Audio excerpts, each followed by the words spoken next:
We squander too much water here. Each waterkeeper is grappling with some of the worst things that you could ever imagine.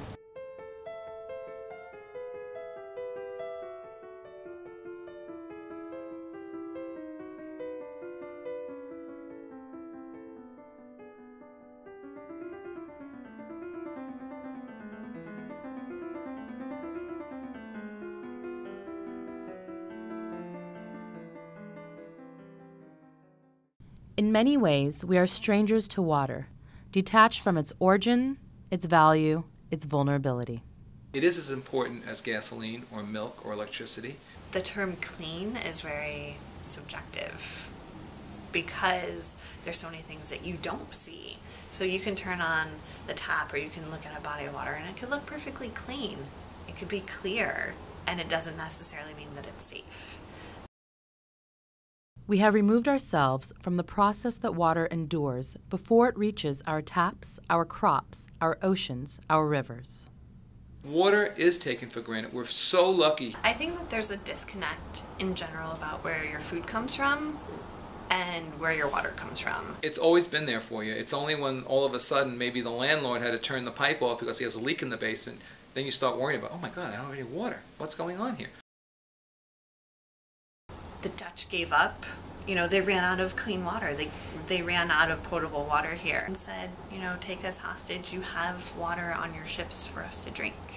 During the Industrial Revolution, fast populating cities faced significant water-related challenges. They had no idea about treating the waste. They had no idea that microorganisms and bacteria caused illnesses. We hadn't advanced science to that level. Public health threats like cholera, dysentery, and typhoid plagued water supplies.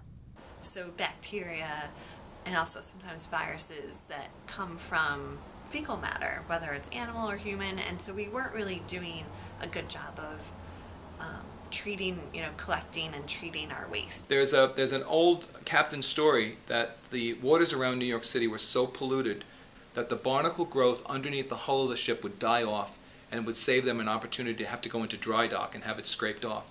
That'll tell you the condition of the waters around New York. They were terribly filthy.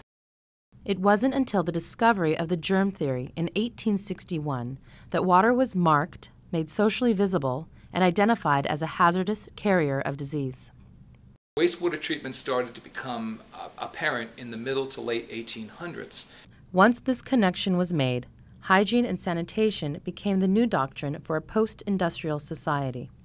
With sanitary health reform, water became abundant and clean. Water and its issues of contamination slowly disappeared into the neutral background of everyday life. But silent in the background, emerging industries were polluting and contaminating waterways. The old adage was the solution to pollution is dilution.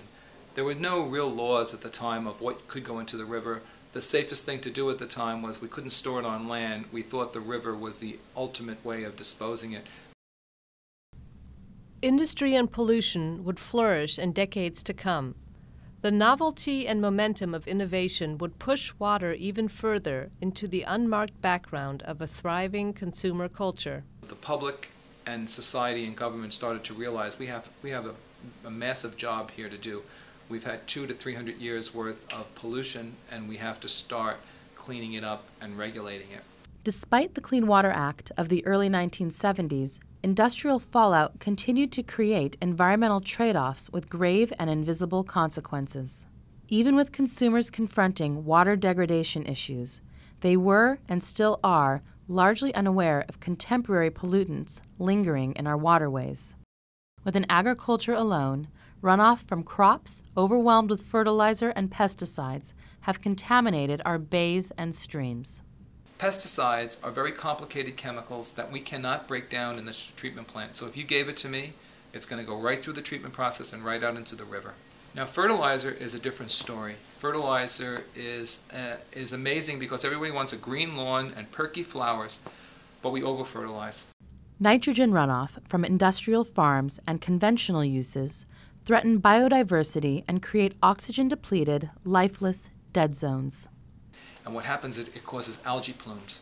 And algae plumes take away They shade the light that's necessary for photosynthesis for the lower life forms in the water, and it also consumes tons of oxygen that are meant for the natural plant and the animals, the fish that are in there. Hormones and antibiotics released in the waste stream from concentrated animal feed operations contaminate all aspects of the hydrologic cycle.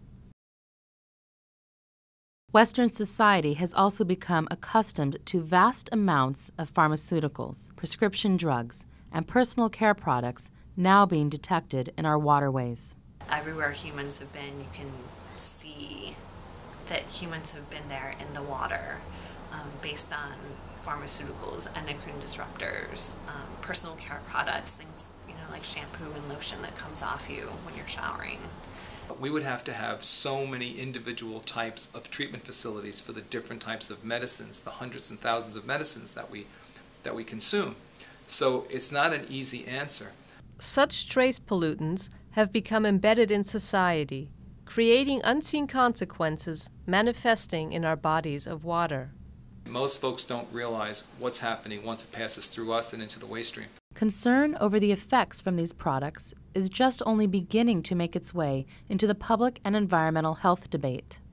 But these unmarked and unseen contaminants largely escape society's attention, and water quality issues remain invisible to a culture so adapted to modern conveniences. Only when damage is rendered explicitly unavoidable, the public forced to confront the extent of water contamination filtered through a media-industrial complex. They're all happening at once. The chemical spill, you have wetlands losses, refineries exploding, you have sewage spills, you have infrastructure that's failing, you have contaminated drinking water, you have no drinking water. It's like fires being put out all over the world, basically. Issues and threats that have long existed suddenly get catapulted into the mainstream for as long as the media will hold interest. If it doesn't seem to be something that's supported by a famous person or a very large national catastrophe, it doesn't get talked about. But it's the silent small things that are accumulating in the environment that are going to really come and bite us. The mainstream doesn't want to hear about these things. I mean, think about the BP oil disaster.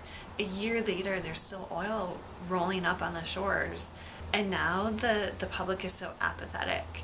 And that's something that you can see. So something that you can't see in your water, it's a harder sell. The big oil spills or the Love Canal issues, they get the attention, they get the cleanup, but there are thousands and thousands of other issues that never get a line in the paper or a minute on CNN. Mainstream media cycle is very short. It doesn't get in depth, and it changes. Everything's instant. You can find out what's happening globally or around the corner in the same amount of time. And it changes to what they believe people want to hear about. Historically, in Western societies, water sits in an invisible and mundane place. Its meaning and significance is only made known when society is inconvenienced by the contamination of our most precious resource. We can no longer ignore the severity of water pollution. Water, fresh and salt, clean and contaminated, must be remarked with permanence.